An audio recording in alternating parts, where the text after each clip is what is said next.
Bismillahirrahmanirrahim, saya Wali. Assalamualaikum warahmatullahi wabarakatuh.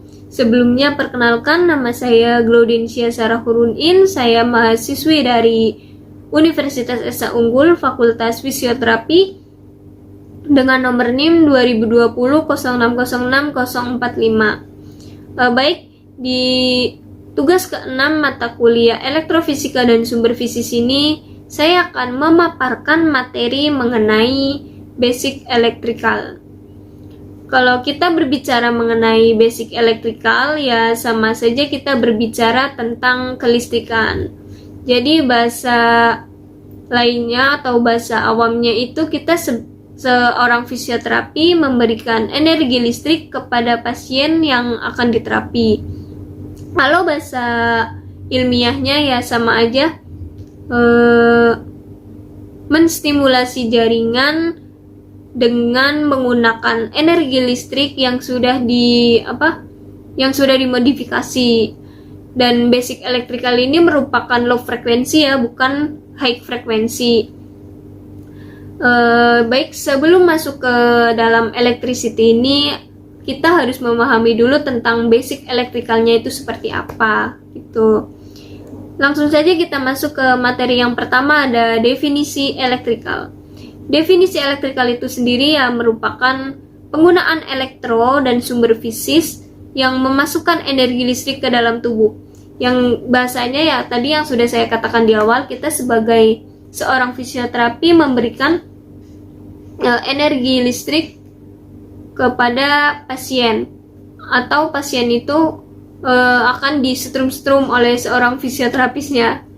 Jadi kita sebagai seorang fisioterapi juga benar-benar menggunakan electrical ini untuk menstimulasi jaringan.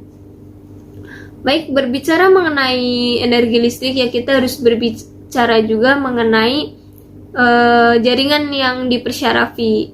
Nah, struktur jaringan yang dipersyarafi itu ada 3, seperti otot, tendon, dan syaraf. Jadi hanya 3 itu yang berpengaruh langsung atau direct effect terhadap si electrical ini. Baik, materi yang kedua ada jenis-jenis electrical.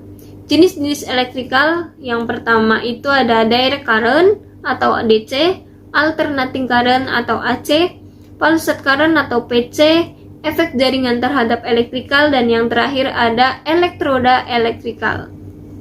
Baik, saya akan menjelaskan satu persatu mengenai jenis-jenis electrical ini. Yang pertama ada direct current. Direct current itu merupakan aliran elektron satu arah yang tidak terputus. Nah, pola dasar di arus direct current atau arus DC ini, pola dasarnya itu yang terbentuk itu ada elektron bergerak dari katoda ke anoda. Jadi katoda itu kutub negatif, sedangkan anoda itu kutub positif. Dalam pelaksanaan intervensi si arus DC ini menggunakan arus galvanik. Serta salah satu contohnya di arus DC ini kayak senter. Lalu yang kedua ada alternating current atau arus AC. Arus AC itu merupakan arus yang bolak-balik, di mana terjadi perubahan dari arus positif ke negatif. Si arus AC ini beda dengan arus DC. Kalau AC ini mempunyai kutub positif negatif. Nah, pola dasar di arus AC ini adalah gelombang sine. Contoh yang sering digunakan itu ada inferential current.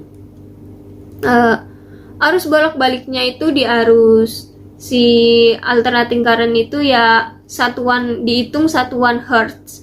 Jadi jika 1 hertz per detik, maka hanya 1 kali arus bolak-baliknya. Begitupun kalau 100 hertz ya arus bolak-baliknya itu 100 kali dalam 1 detik.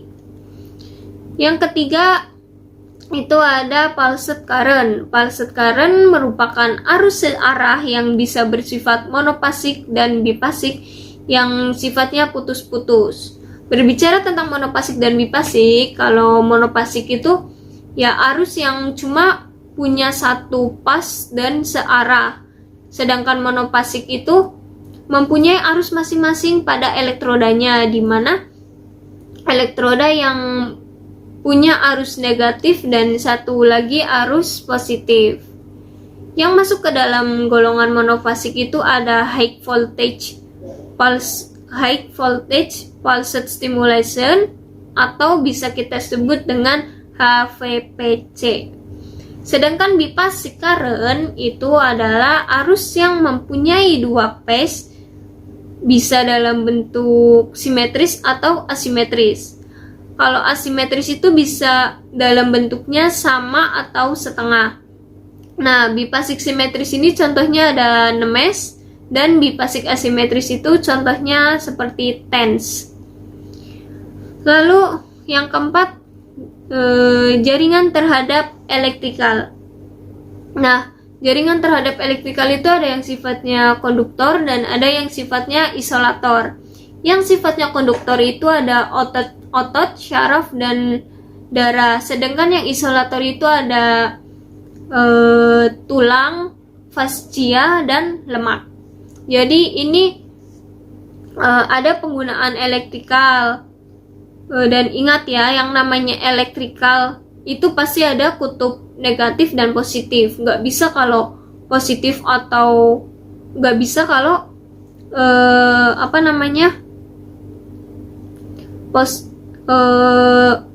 positif aja atau negatifnya aja. Jadi harus berpasangan biar bertemu. Karena kalau positif dengan positif atau negatif dengan negatif ya bermasalah. Jadi elektrikal ini harus seimbang antara positif dan negatif. Jadi di sini tuh yang akan sangat berpengaruh pada si elektrikal ini adalah sistem syaraf. Karena di sistem syaraf itu ada namanya cabang syaraf atau neuron, atau yang biasa kita sebut sebagai neuron. Dan neuron itu akan berpengaruh jika energi elektrikalnya masuk ke dalam tubuh kita. Dan neuron ini yang akan menyampaikan impuls ke sistem syaraf pusat, dan dari sistem syaraf pusat itu akan diproses dalam bentuk kontraksi otot atau pengurangan nyeri dengan mengeluarkan hormon atau yang lain. Jadi semuanya akan larinya ke sistem syaraf. Yang kelima ada elektroda elektrikal. Nah, elektroda elektrikal terbuat dari metal atau karet silikon. Elektroda ini perantara elektrik dari mesin masuk ke dalam jaringan tubuh. Saat elektroda nempel di kulit, arus listrik masuk ke tubuh dan membuat ion bergerak. Ion positif itu sodium dan potasium akan bergerak menuju ion negatif atau klorid.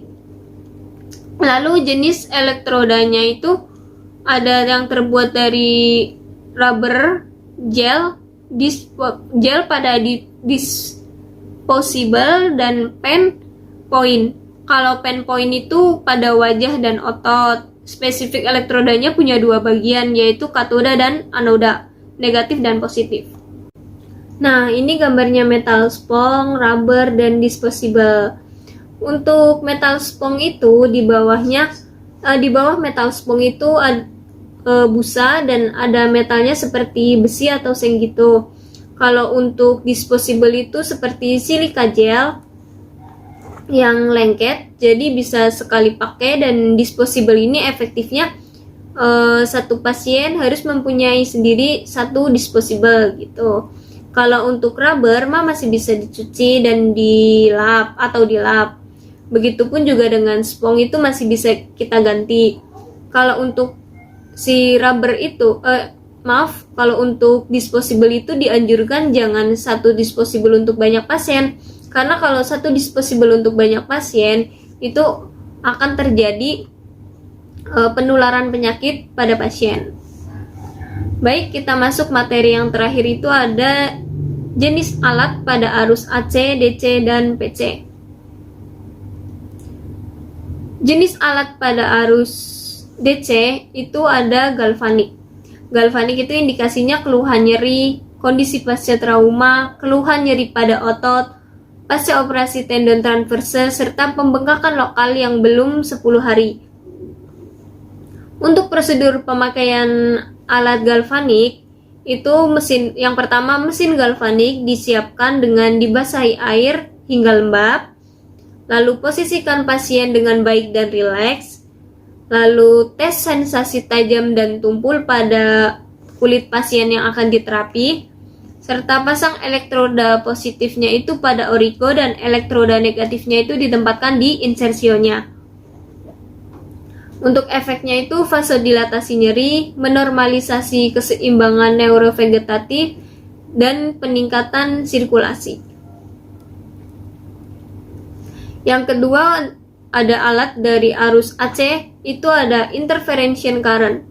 Interferential current itu indikasinya seperti lemah otot, nyeri pada otot, tendon atau syaraf, serta pasca trauma. Kontraindikasinya demam, tumor, dan kehamilan. Jadi pasien yang sedang demam, yang mempunyai tumor, dan sedang hamil itu tidak dianjurkan terapi menggunakan si alat interferential current ini karena akan membahayakan kondisi pasien itu sendiri. Untuk dosisnya itu umumnya dilakukan kurang lebihnya 10 menit. Waktunya yaitu untuk frekuensi stimulasi otot itu 2000 Hz. Efeknya pada alat interferential current itu mengurangi nyeri, menormalisasi keseimbangan neurovegetatif, dan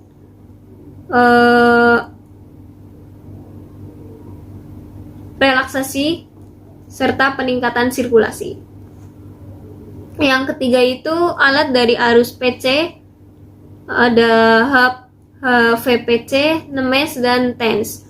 Untuk HVPC itu kontraindikasinya sinus karotis, kehamilan, dan tumor. Jadi kalau yang ada penyakit itu tuh atau wanita ibu yang sedang hamil itu tidak dianjurkan terapi menggunakan si alat ini. Dosisnya kurang lebih waktu treatmentnya itu 40 menit dan pulse rate-nya itu 100 pulse per detik. Untuk efeknya itu bisa mengurangi nyeri, peningkatan sirkulasi, dan relaksasi. Lalu yang kedua ada alat NEMES. NEMES itu indikasinya antropi, efeknya mengurangi nyeri, meminimalkan antropi otot. Mengurangi nyeri dan meminimalkan antropi otot. Dan yang terakhir itu ada TENS. TENS itu indikasinya nyeri miofasial, nyeri sendi, nyeri benigne, dan pembengkakan lokal.